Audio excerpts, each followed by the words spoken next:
Yes, right. Tukomye wano ku Kili Uganda TV nga bwe twabasuubiza gwe guno omukutu ogwewaayo okubaleeteranga kye bayita amawulire agaakagwawo mu ggwanga lyaffe eri Uganda. Bampita Lord Romanus ayinze abaleetera amawulire agaakagwawo mu ggwanga lyaffe eri Uganda. Naye nga tunagenda mawulire tulina live update kuva sides eyo ekamwokya mu maka ag'ekibiina ekya National Unity Platform. So wano ku Kili Uganda tugenda praying that is a live conference, a live press conference ebaddeyo mu kitundu oba amaka ag'ekibiina ekya National Unity Platform. President Robert Center Muchagulanyi nga alina byagamba eggwanga kino kiddiridde okukwatibwa kwe okw'ejjo. Mukimanyi ejjo yabaddeawo ne bamukwatirawo mu tawuni oba mu kibuga ekikulu eky'eggwanga erya Uganda, Kampala, ne bamuzaayo ewaka. So leero ye press conference ye esoose ng'ayogera that is agenda tugamba ku bintu ebyabaddewo ejjo ne plan eddako. So ku Kili Uganda obviously amawulire getufuna kati, amawulire getulina kati quick updates. NUP oba National Unity Platform eyongedde okuwangula ebifo ebinene mu matendekero ag'eggwanga erya Uganda. Essaawa zino amawulire getufuna Mariam Namboze yeegase ku musajja omukulu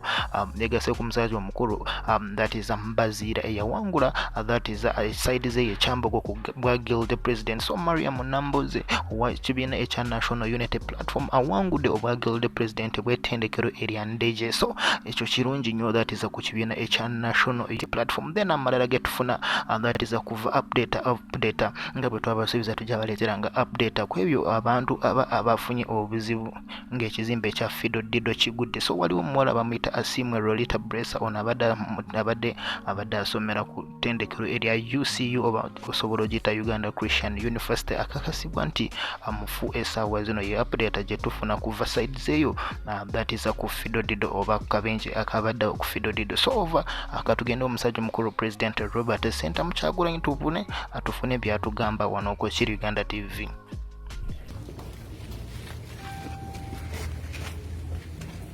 Thank you very much, Brother Jordan. Onondeta malala. People power. Our power. Our power. People power. NUP. Everywhere. Everywhere. NUP. Thank you, ladies and gentlemen. We always thank our brothers in the media always showing up to cover us and to amplify our voice to the people of Uganda here and outside the country. We don't take it for granted, ladies and gentlemen, knowing the conditions that you work under. Really, really appreciate you and salute you for that noble role that you continue to play. In the same breath, I want to appreciate all the people of Uganda for the support that they continue to give to the struggle for freedom and democracy in Uganda.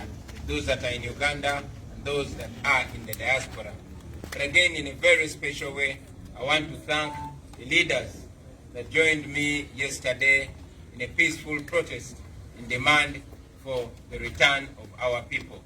And thank you, gallant ladies and gentlemen. Yesterday, I led a protest in the middle of town heading to Constitutional Square to demand for our brothers and sisters that continue to be abducted by the military, tortured gravely, and some of them returned with great intimidation. As you saw, some that were returned in Guama could not actually have the confidence to speak to the media because they were greatly intimidated. Like I mentioned, some of their close relatives and associates informed us that they were tortured so bad and warned that if they dared speak what had happened to them, they would be killed. That's why some of them are so scared they cannot speak. As I speak right now, we have information that 3 others have been dumped. I thank all of you that have continuously demanded for their return. Don't give up. Dictators don't listen to soft words. They listen to hard words. They only respond to pressure. So your pressure will not be in vain.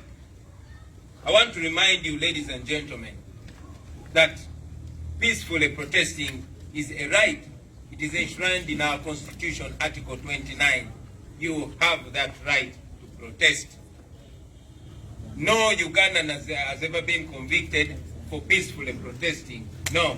All they can do is either intimidate you harass you, kidnap you, beat you, but they cannot convict you because they don't have any legal backing. As you also, yesterday when they arrested me and many other members of parliament, newly elected, and mayors, who were taken to CPS, but driven to our respective homes. I was dumped in my home in Magere. They did not charge me of anything because there's nothing to charge me for. It is rather disheartening to see that a few of us that have public attention on us are very quickly driven to our homes because the police and all other security agencies know that we actually commit no crime in protesting. In any case, they are the ones that commit crimes by brutalizing us and arresting us. They always take us back to our homes, but sadly, many of our fellow Ugandans are brutalized, they are tortured, and others are incarcerated for longer days without being charged. We of course condemn that, but in the same breath, I encourage all of you, ladies and gentlemen, to continue protesting peacefully. It is a right, and as things look, it is the most potent. That is what dictatorships fear most. Museveni fears people coming out to protest more than he fears guns. By protesting peacefully, we disarm him. We render his guns and bombs useless. So get that known, and to you the leaders, please explain that to your people. Let them know that it is within their right. Let them know that by persisting, we shall break the dictatorial resistance against our push for freedom. I want to talk about the continued oppression, social and economic, of our people. The political curfew continues to be in place. It is of no sense whatsoever, like I said in the recent past, that there is no explanation of the relationship between curfew and the fight against COVID-19. This is a political curfew. Like I've told you, and other leaders have continued to tell you, that General Museveni does not care whatsoever whether you survive or not, for as long as he guarantees his grip on power. That explains why he maintains a curfew, which in our opinion is a political curfew. Businesses have crumbled. People don't work anymore. The night economy is dead. Border workers, those ladies that sell chai at night, all people that work at night no longer work. People are failing to take back their children to school because of financial constraints. Unfortunately, those who rule over us do not care. They continue to maintain that oppressive curfew. In the coming days, it might be one of the many reasons why people must rise and stand and protest against it, because it's oppressive and it's not beneficial in the fight against the COVID-19 whatsoever. I will also talk about the continued oppression of the fishermen on lakes. We have reports that the army continues to arrest, detain, harass people, or even kill them, especially the fishermen and the people that work and live in the fishing community. That must come to an end. It should have ended. But as you know, Museveni will come to you, lie to you, and pretend that the operation is ending when he wants votes from you. But as all of you know, the operation is alive and well on the lakes among the fishing community. I want to take this opportunity, ladies and gentlemen, to respond to some of the statements that General Museveni said in his recent address to the people of Uganda. General Museveni claimed that the National Unity Platform, led by myself, rigged the election. Excuse me. Indeed, Lord have mercy. General Museveni claimed that we rigged the election using the police. General Museveni said we ballot stuffed. It is rather funny to see that General Museveni has no little shame left in him. But again, having claimed that we rigged the election, that then means that the election was not free and fair. He is substantiating our claim from day one that the election was not free and fair. It was rigged. We are sure and we have evidence that the election was rigged by him using the military and all other state agencies and state institutions, including the Electoral Commission. Now here is the old man claiming that we rigged the election. I want to challenge him to bring the evidence. But again, that brings more sense to our demand for an audit into the 2021 election. It must be audited. For us, we brought evidence and we showed that it was rigged by him using the military and other institutions, and we demand an audit into the same. Now that Museveni is claiming that we also ballot stuffed, that we rigged the election, then why not have an audit into the election? General Museveni mentioned something that we cannot just let go. He mentioned that we as the National Unity Platform are planning to kill our own supporters and blame it on government. Now that is a very strong revelation. We always credit it to age and forgetfulness that facts and truths tend to escape General Museveni. And I want to believe that that is one of the very strong truths that escaped him. We all know that that is the way they've been operating historically. Some of his colleagues that he fought with in what they call the Liberation War have actually come out to mention that during the Bush War, they used to dress in government military uniforms, go kill people in Luwero, and then blame it on government.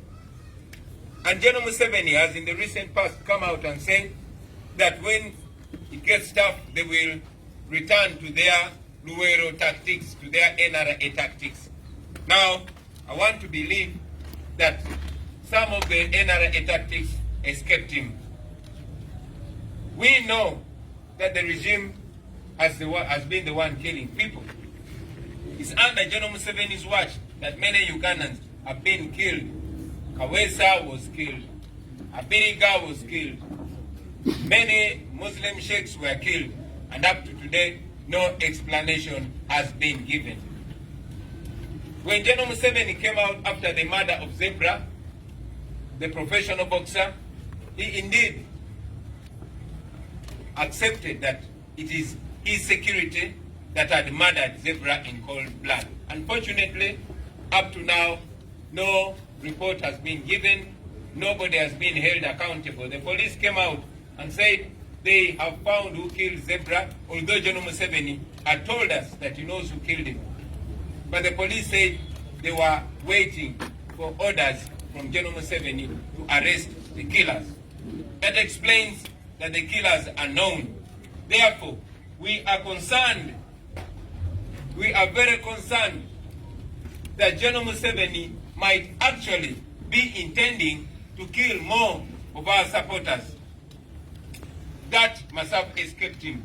Many of our friends, colleagues, and supporters have been killed, from Dan Cheune to Rita to Sekama and very many more. And now we are concerned that many more will be killed because Museveni said that. I want to go on record having told you, fellow Ugandans, that we are not safe. Museveni thinks of killing and not reasoning. And therefore, it should be known that Museveni and these people are the ones that have killing machines. They're the ones that have guns. And should our people be killed, we hold it on Museveni. Finally, ladies and gentlemen, today we are going to deliver a letter demanding for our people. We're going to deliver that letter to the Chief of Defense Forces, General David Muhoozi, and to the Ministry of Defense. We want to call on them to release our people that have been arrested, that continue to be abducted by the military. General Museveni came out and said it It is the military that has been abducting them, precisely the SFC. And now we want to deliver that letter, those letters, to demand for our people and to put them on notice that should our people not be released, then we shall continue protesting peacefully because it is within the law. I thank you, ladies and gentlemen, for God and my country.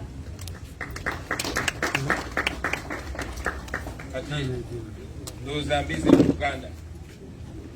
Abasemu ne banyabo twagala bebaza nadamu bannamawulire.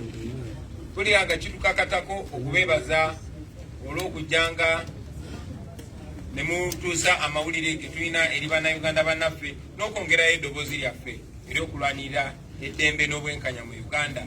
Tumanyi nti mukolera mu bugubi obw'amaanyi era okubasiima obusiimi olw'emirimu gye mukola oba oliawo ekyo kye tusobola okukola mu busobozi bwaffe. Kati njagala okwebaza ne bannayuganda bonna abali wano mu Uganda n'abali ebweru w'eggwanga olw'okugenda mu maaso n'okutuwagira naye ne batakomaawo ne beebeereramu.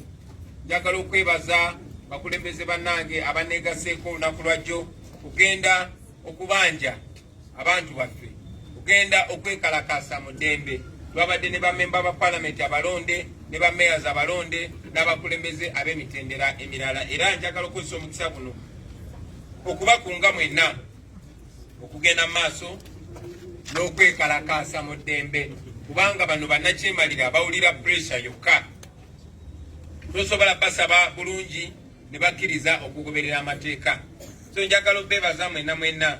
I want to thank again our comrades in the diaspora. I'm informed that as we speak right now, Ugandans in South Africa, in Johannesburg, are protesting peacefully against the continued abduction, detention, torture and murder of the people of Uganda. Thank you very much, ladies and gentlemen in South Africa. Thank you, brothers in Washington that are protesting and all over the world. Please continue, let us continue raising the voice of the people of Uganda who are suffering in the dark.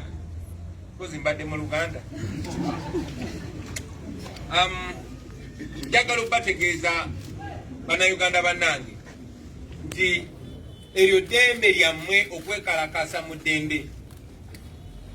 Constitution ya Uganda egamba omuntu eyekalakasiza mu ddembe aba talina tteeka lyamenye. Nedda, eryo ddembe lyo, era y'ensonga lwaki bwe batukwata nga twekalakasa mu ddembe tebatusiba. Olunaku lwajjo bankutte ne bakulembeze bannange ne batwala ku CPS, naye kye bakoze kuteeka mu motoka za poliisi kutuvuga kutuuza waffe. Lwaki bakoze bwe batyo? Kubanga tetulina tteeka lye twamenye, tetulina musango gwe twaziza. Kyannaku ti bannayuganda bannaffe bangi abo abataliiko bamawulire babagoberera nnyo oba abataliiko maaso mangi nga bagoberera, babakwata ne babasiba ennaku nyingi mu bumenyi bw'amateeka, babakwata ne babatulugunya ekimenya amateeka.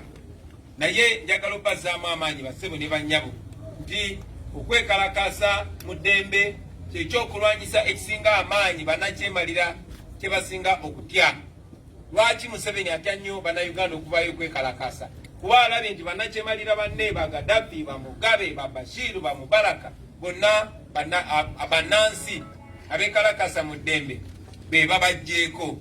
N'olw'ensonga eyo Museveni atya nnyo, nga bwe tuze tubagamba baganda bange ti Museveni atya nnyo abantu, atya nnyo amaanyi g'abantu.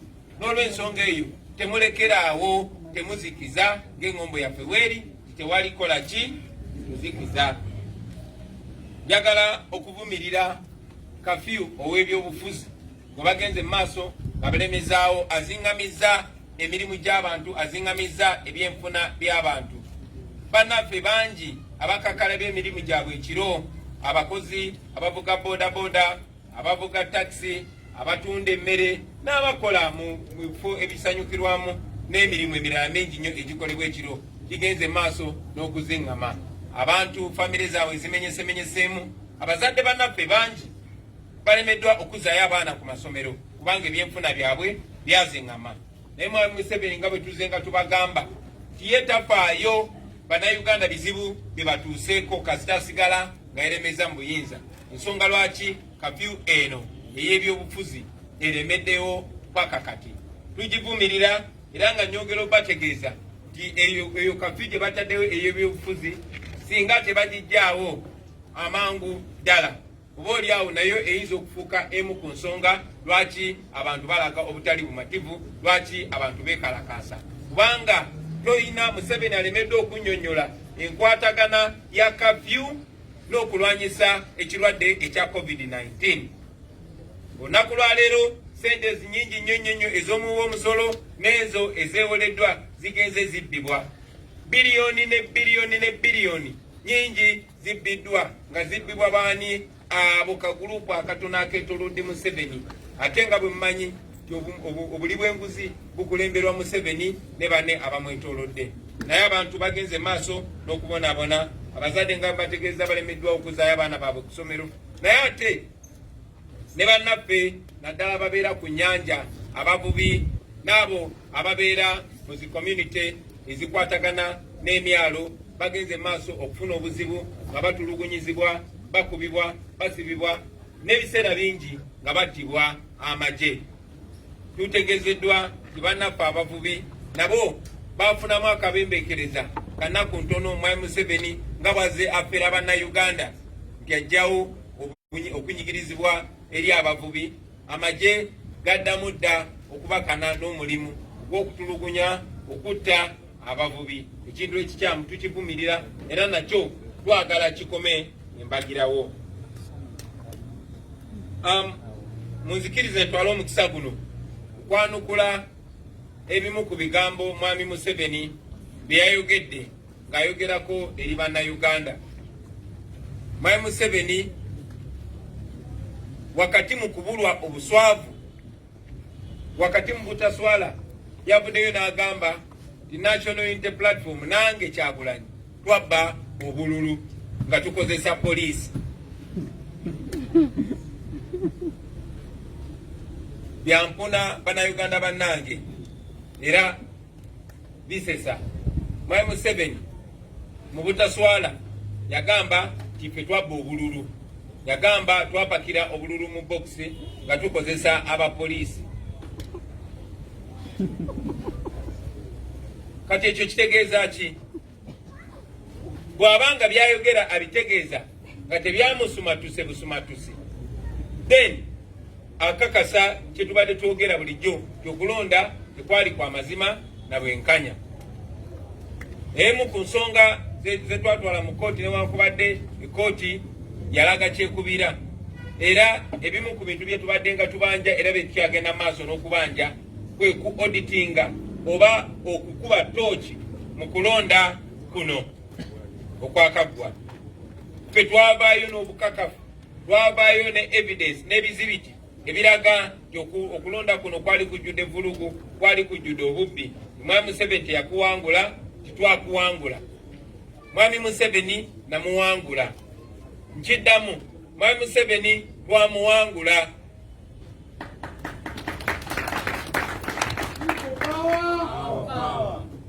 So oluvannyuma lw'okumuwangula n'akozesa amagye n'akakiiko k'ebyokulonda neerangirira, naye engeri gy'avuddeyo naye n'akakasa nti okulonda tekwali kwa mazima na bwenkanya. Then lwaki takkiriza ne tukuba tooki mu kulonda okwo? Oba lwaki takkiriza ne tuddayo mu bunnya?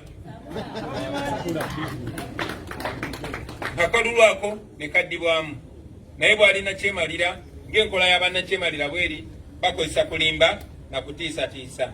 Ekyo nno kibalage mwenna bannayuganda ti Mwami Museveni tali legitimate n'omulundi n'ogumu, tali mu ntebe gy'alimu olw'okwagala kwa bannayuganda.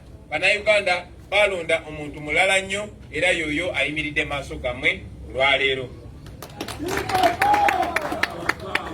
Mwami Museveni mu bye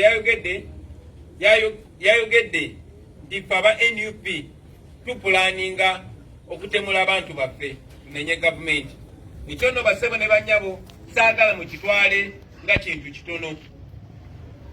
Abatunulira ebyafaayo mumanyi nti ebadde enkola ya Mwami Museveni n'abayekera baba NRA, era banne bangi bwe bakola nabo obuyekera baavaayo ne bategeeza eggwanga nti ke kamu ku bukodyo bwe bakozesanga nga bambala yunifoomu y'amagye ga gavumenti eyaliko ebiseera ebyo ne bagenda ne batemula abantu eruweero bakyayiseeyo gavumenti. Era Mwami Museveni ye muntu omu mujjukira gye buvuddeko kiseera si kiwanvu yagamba embeera bw'eneekaawa bagenda kugyayo obukodyo bwabwe bwe bakozesanga ng'aba NRA. Era ye muntu y'omu bye yakozesanga abamenyi b'amateeka nga bakuba abantu ng'ayagala okukiteekako. Kale nno ffe tetukitwala nga kyakubalaata kubanga bannayuganda bangi bazze battibwa. Bannayuganda bangi bazze battibwa nga si ba opposition bokka. Ffenna tumanyi nti Kaweesa Felix bamutta, tumanyi nti Abiriga bamutta, tumanyi nti basheek bangi abasiraamu bazze batemulwa naye tewali lipooti yali efulumye kulaga mpa yaabwe. Tumanyi nti juzi wano nga tuli wakati mu kulonda, nga tuli wakati mu campaign, omuzanyi w'ebikonde gwe bayita Zebra Senyange yatemulwa. Era Mwami Museveni n'avaayo n'ategeeza eggwanga nti abasirikale be baali bamutemudde. Newankubadde yategeeza eggwanga nti yali amanyi abatemudde Zebra, era newankubadde oluvannyuma lwa Kabanga poliisi yavaayo n'etegeeza nti emaze okukola okunoonyereza era emanyi abatemudde Zebra, era erinda Mwami Museveni abalagire bagende bakwata abo abatemu. Teyabalagira era tewali muntu yali akwatiddwa olw'okutemula kwa Zebra. Ekyo nno kitegeeza ki? Kitegeeza nti tewali Munnayuganda ali safe, oba owagira ffe oba owagira nakyemalira. Era bannaffe bangi bazze batemulwa, Madani Kyeyune, Rita Nabukenya n'abalala bangi nnyo nga tewali lipooti efulumye. So Mwami Museveni bw'avaayo n'agamba abawagizi balala bagenda kuttibwa, nga tumanyi nti ye n'abasirikale be balina emmundu era be balina ebisi byonna byonna ebikozesebwa mu kutemula. Then tukimuteekako nti Mwami Museveni gwe n'abajambula bo muteekateeka kutta abawagizi baffe, naye tukutaddeko amaaso abiri.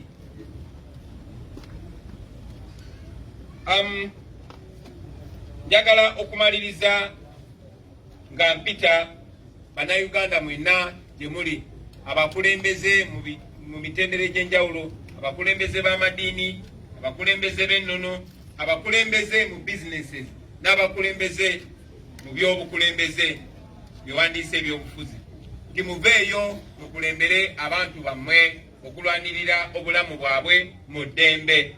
Rede tubategeeza era twongera okukikakatiriza nti okuvaayo okulaga obutali bumativu oba okwekalakasa mu ddembe, oba toyina tteeka n'erimu lyomenye, oba toyina musango gw'ozizza. Bannayuganda bagenda maaso n'okuwambibwa enkya n'eggulo nga batemulwa, abakyala bakwatibwa ne bakabasamizibwa, abasajja balaayibwa oba obusajja bwabwe ne bukubibwa ne butaddamu kukola. N'ebikolebero bingi nnyo ebirala ebikolebwa ku Bannayuganda, ng'otaddeko okubakongolamu amaaso, oba kubakulamu enjala, okubakulamu amannyo, okubakubisa amasannyalaze, n'okubadima oba okubatutubika mu mazzi, Abangereza kye bayita waterboarding. Ebyo ebikolobero bingi nnyo bikolebwa ku Bannayuganda bannaffe. Tewali ali safe. Toddawo ogambe nti gw'oli bulungi, no. Nali ndaba ku TV omukyala yali omuwagizi wa Museveni lukulwe ng'omwana we abuziddwawo taddangamu kulabika. Mwami tamale mirundi muwagizi wa Museveni lukulwe ne mwalabye kye baakoze mutabani we. N'olw'ensonga eyo Bannayuganda bannange mwenna tewali ali safe. Oba oli wa people power oba toli, mwenna muyimukireemu kuba kino tekikwata ku kibiina kyokka. Mwenna oba oli wa NUP, oba oli wa DP, oba oli wa UPC, oba oli wa FDC, ne bw'obeera wa NRM, ekikyamu kibeera kikyamu, era tubasaba muyimirire muwakanye ekikyamu. Bannayuganda bannaffe saawa zino bwe twogerera bali mu kutulugunyizibwa, yeffe tulina okuvaayo ne tuboogerera bassebo ne bannyabo. Bano abantu abatufugisa emmundu batya abantu bokka, tebasobola kutusiba ffenna, era nga bwe mwalabye kubanga tekuba musango ne bwe bakwata kasita abantu bamanya ne batandika okubanja bajja kutta kubanga batya abantu. Bannayuganda bangi bavuddeyo ne basitula amalobozi gaabwe, era ensonga lwaki bannaffe abamu bagenze bateebwa. So temulekerawo mikwano gyange kubanja bannayuganda bannammwe, kubanga olunaku lw'enkya ayinza okubanga gwogo babuzizaawo nga kituuka katako ate ffe okubanja. N'olw'ensonga eyo tugifuula enkola yaffe okubanja bannayuganda bannaffe, kubanga ekituuka ku omu kisobola okutuuka ku mulala. Temussa mukono kubanja bannayuganda bannammwe. Abakulembeze mukulembere abantu bammwe, buli asobola yekalakase mu ddembe. Kino tekijja kuba kya lunaku lumu oba tekijja kuba kya ngeri emu. Tumanyi nti Mwai Museveni afuba nnyo okuba malamu amaanyi n'opatiisatiisa nga deploying amagye, naye osobola okukola buli kyosobola mu busobozi bwo. Osobola n'okwekalakasiza ewuwo, osobola n'okwekalakasa ng'oyigiriza baana kambeere nga muli ku kyaggulu. Tukizimbe bwe tutyo, bwe tutalekerawo njagala obakakasa nti tujja kufuna eddembe lyaffe nga bannayuganda, naye nga kikakata buli omu. Tekijja kuba kya lunaku lumu, tekijja kuba kya nkola emu. Buli omu akozese enkola gy'asobola, buli omu abeere mukulembeze. I'll say that in English. Continue protesting peacefully. This is not going to be a one day or one way thing. It might take longer than a day, longer than a week, longer than a month, but when we persist, we shall succeed. And it's not only one fashion or one model of protest. There are various models. Keep defining and redefining yourselves. Keep coming up with different models of protest, ladies and gentlemen. And as we shall also continue guiding you on every idea that we agree on as a leadership. Now, very finally, ngamaliriza, njagala okubategeeza nti olunaku lwaleero tugenda kutwala ekiwandiiko nga tukitwalira akulira amagye CDF wa Uganda, Mwami David Muhoozi, ne kopi y'ekiwandiiko tugitwalire minisita w'ebyokwerinda. Ekiwandiiko kino kya kubanja abantu baffe abaawambibwa n'abantu baffe abattibwa. Twagala emirambo gyabwe tugiziike mu kitiibwa. Amagye tegalina buyinza kukwata abantu, amagye galina kukuuma ggwanga na nsalo za ggwanga. Bwe gatandika okulwanagana n'abatuuze b'eggwanga, then gabanga agafudde abannansi abalabe b'eggwanga. Twagala bate bannayuganda bannaffe embagirawo, era kino ekiwandiiko kya kubalaalika nti singa tebatta bannayuganda bannaffe embagirawo, tugendagenda maaso n'okwekalakaasa, ate tugenda kulinnyisa ne giya. Mwebale nnyo okumpuliriza bassebo ne bannyabo, Omukama abankuumire. People power! Our power! People power! Thank you, Mr. President.